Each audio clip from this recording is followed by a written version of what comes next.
บายดีสบายดีเนี่ยมือสวยสบายดีมาพบกับซองบ่าวเสือตามเคยวันนี้บ่าวเสือมาหาไอหักมาบ้านไอหักมาหาหน่อไม้โทรถามเพื่อนมามีไอมีหน่อไม้บอหาหน่อไม้ไปแกงกินเนี่ยมือสวยเขามาบ้านสวนไอหักที่แหละพวกกองล่าของการน้ำกันมาติดตามเบิ่งน้ำกันเด้อว่าบ่าวเสือสิได้หน่อไม้บ่ส่วนเราหนองปอกหนองป่าบักใหญ่พุ่นนะสะอ่อนเลี้ยงบัตถุอันทุแนวเลี้ยงเป็ดเลี้ยงไก่มีฮอดหมูอูดน้ำพร้อม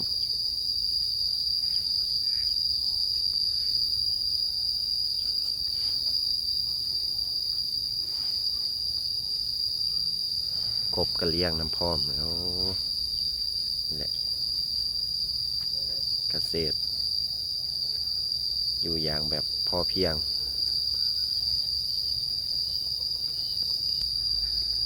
หมู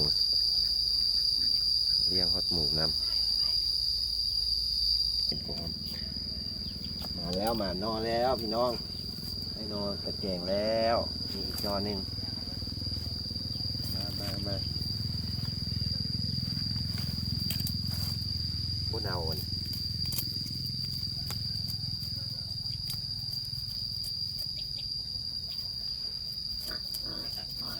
บ่ลึกก็ได้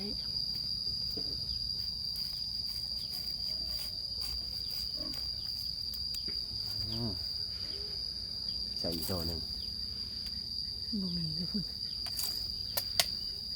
เบิดแล้ววันนี้ เบิดแล้วอยู่นี่เลยนี่บ่มีอยู่หั่นมีอันนี้ มาอีกนอหนึ่งนี่มันที่บ่อนี่ก็เอานอโป่งไปเลย พี่เฮ้ยนี่เอานอนยาวๆนี่หักเอารถ โอ้มันเหี่ยวแล้วปลายมันเป็นไม้ บ่เอารถตัดเอารถ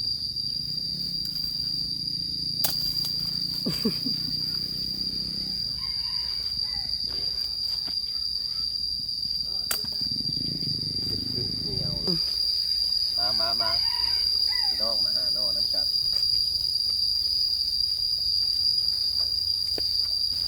แล้วยังเลี้ยงกบคือเก่าอันนี้ นี่อยู่พุ่นก็น่าจะมี แต่ก่อนนอโป่งมัน นี่มันว่า2-3สุ่มอยู่พุ่น4-5สุ่มนี่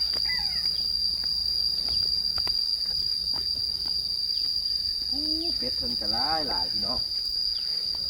เป็ดไก่เราเลี้ยงอันนี้เป็ดไทยวะแม่นสิ เป็ดไข่เป็ดกาบ โอ้ยเหมือนก่อน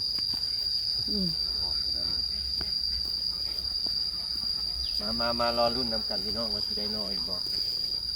สต๊อกไปเลยมา โอ้ที หนอบักใหญ่บัดนี้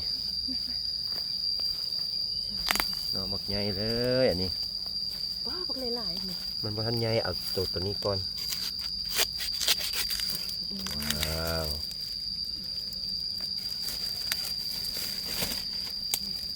นี่อันนี้เฮงหนอบ่งหนอเลี้ยงน้อง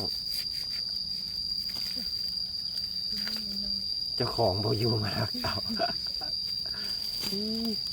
พี่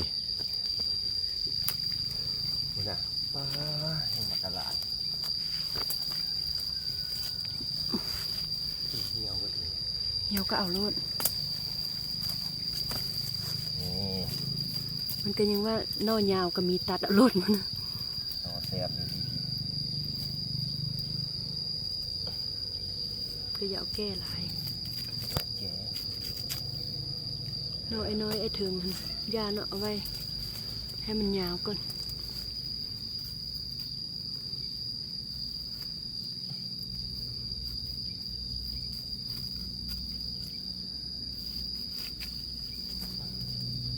สองนอแล้วมาเห็ดแก่นี่อีกดิเขากำมาตัดเอาอยู่ดิ เอาเมื่อกี้เขาก็มาเอายังไงเขาหาก็เอาเมื่อกี้เด้นออันเขาคือบ่เอาเนาะ ก็คือเอาแต่หนอนยาว เอาเอื้อยนั่นว่าเขาหาก็มาเอาเมื่อกี้นี่ เขามาซื้อตี บ่หลานเราเสร็จ เอาแต่นอนใหญ่ อืม ๆสต็อปเลย เพี้ย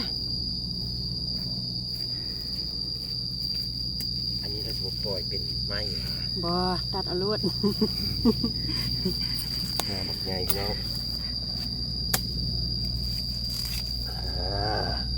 เผาเลยนี่จะแซ่บบอกเอาคือเอาลายใช่ไหม เอารวด มาอีกหนอแล้วเอาตัดเอานอโป่ง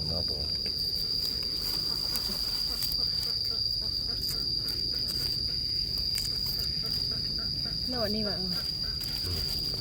ไปเบังอีกกอบไป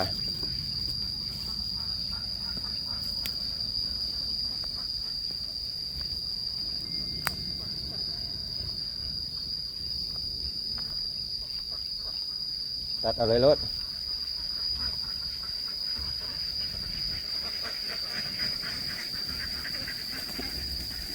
โอ้เป็ด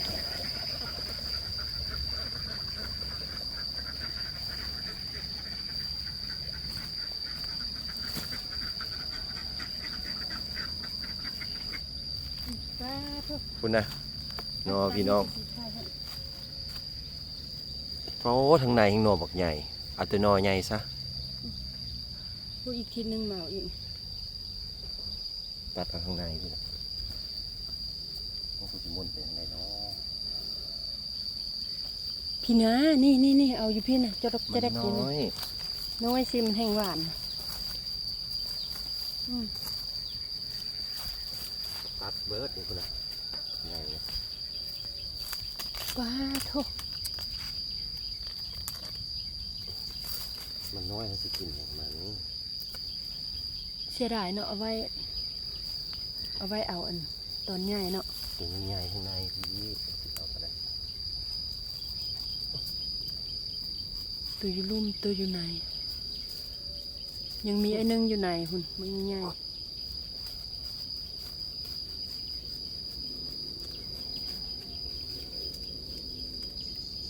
โอ้หนึ่งหลายเลย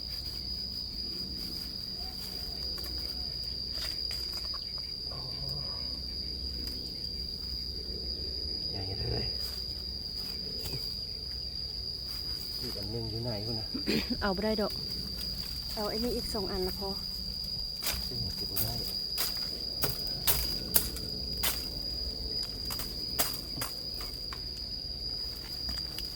ความสามารถ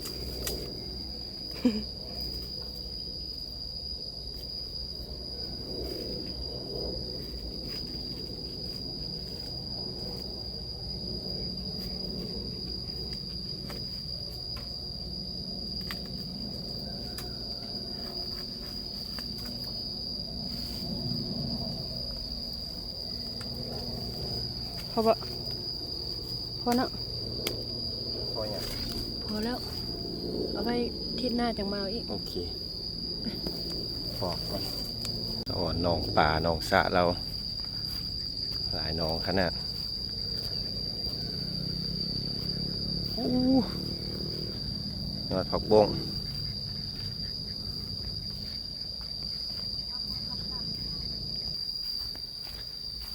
สอนยอดผักบง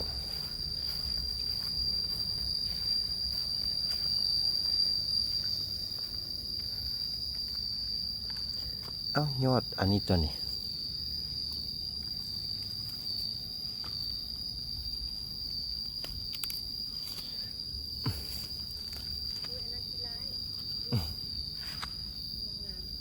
มันอยู่ในน้ำพุ่นนะมีแต่ยอดงามๆไปยอดอวบๆงามๆเลย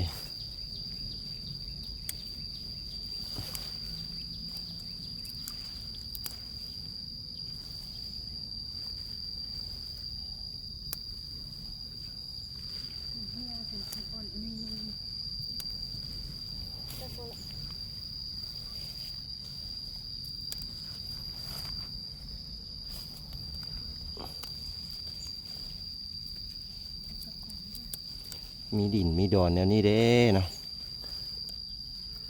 ปลูกอย่างเฮ็ดอย่างก็พอได้อยู่ได้กิน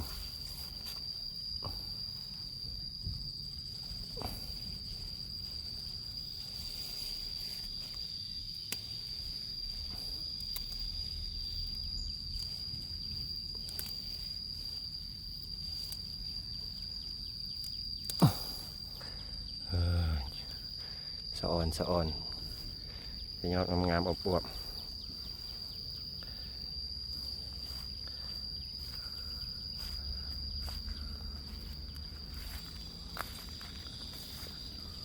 มากลายบรรยากาศอันนี้เบาเสือนะอากาศหนองสระหนองป่าเลี้ยงเป็ดเลี้ยงไก่เลี้ยงหมูเกษตร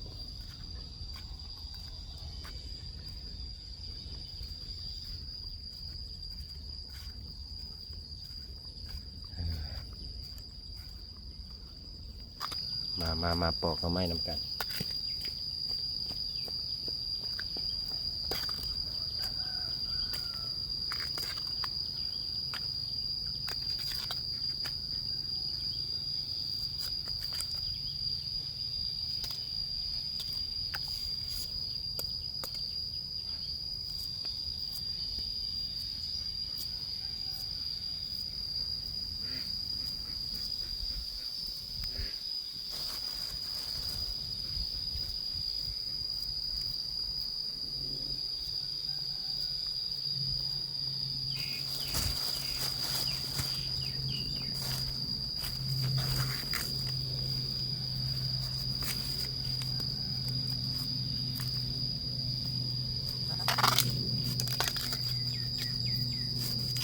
เอาไปเวทตลาดตรงนี้เนาะ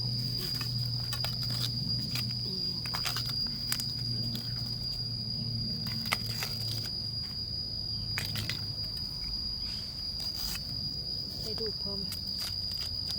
แกงธรรมดาไม่ใช่ใส่ดูก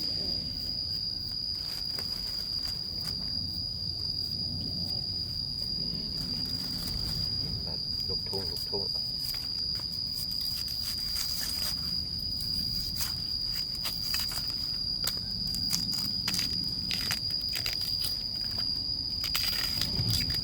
ให้มาสุดๆที่แซ่บนี่ หวานจั่วๆแล้วเนี่ย ก็บ่แกงหลายแกงเขาได้ ถ้วยหนึงค่ะละ แกงหลายแซ่บ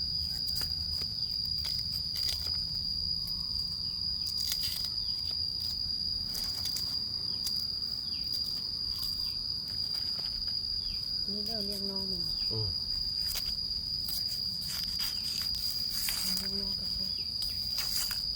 ต้มจำแจ่วกะปินั่นสินะ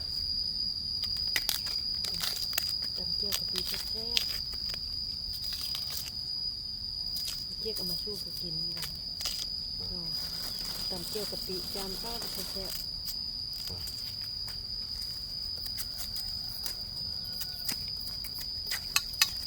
ลูกค้าข้างห้องการเอาให้ฉันอีกทิศนึงเมาอีกเดินแล้วว่ะ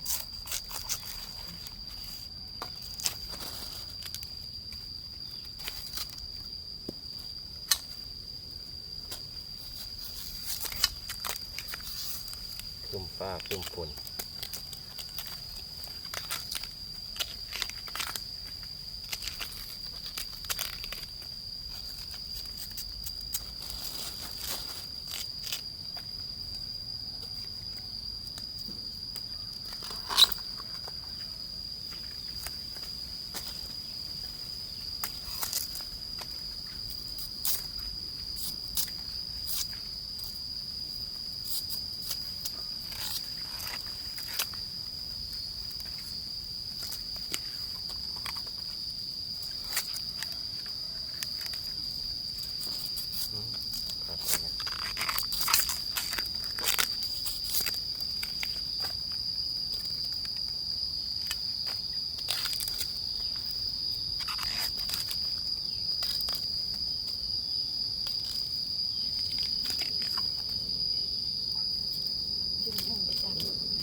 ถุงหนึ่งเต็มๆพี่น้องวงแกงพร้อมทำกับตำมะฮุ่งไปกลับบ้านมานี่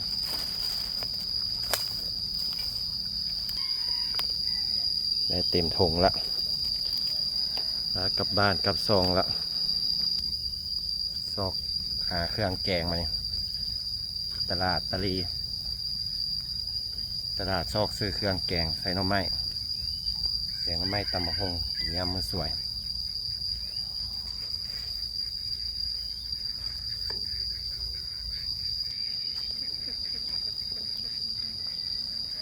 บรรยากาศ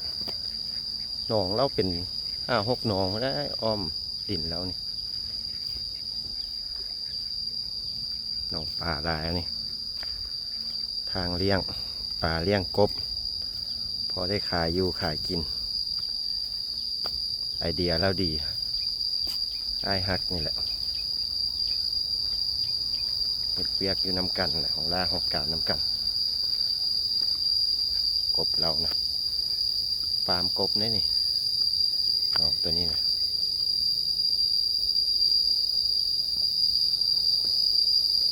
มีกบมีไก่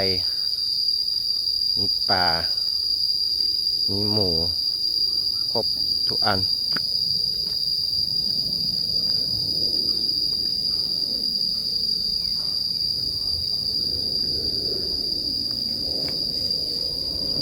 คอกหมูเราแดงหมูพูดหมูน้อยหมูพูด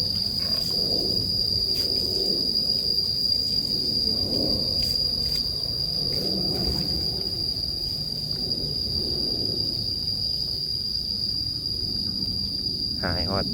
จะขายฮอดอันนี้นำพร้อมขี้เบียร์ใช่ปะเขาห้อง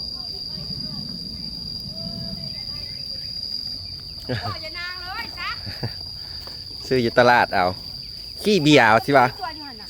อันนี้ขี้เบียร์ว่ะ แม่น เข้าไปเฮ็ดหยัง กับเป็ดกับไก่นี่ก็หมู โอ้ขายเป่าเขาได้ครับส่งเขานี่เขามาซื้อเอาเองว่ะหรือเขา ไปชม ขายเป็นเป่าให้เขาว่ะหรือจะไง ไอ้ต้น โอ้ พักระวังเหียง ขี้เบียร์ น้องเด็ก เกลือหมูเกลือเป็ดได้เบิดหมด แม่นเสือพวกงูเหียง เออขี้เบียร์ก็เป็นราคาพี่น้อง ความแท้ ขายเป็นเป่าขายคลิปนี้ก็ฝากไว้ซ้ำนี้แหละเด้อพี่น้องก่อนอื่นเบิดเบาเสือก็ขอบใจทุกคนที่เข้ามาเบิ่งเข้ามาติดตามและก็มาเป็นกำลังใจให้เบาเสือจึงพ่อกันคลิปหน้าจะไปหาเครื่องแกงหน่อไม้กินข้าวสวยแกงหน่อไม้น้ำกันไปก่อนสวัสดี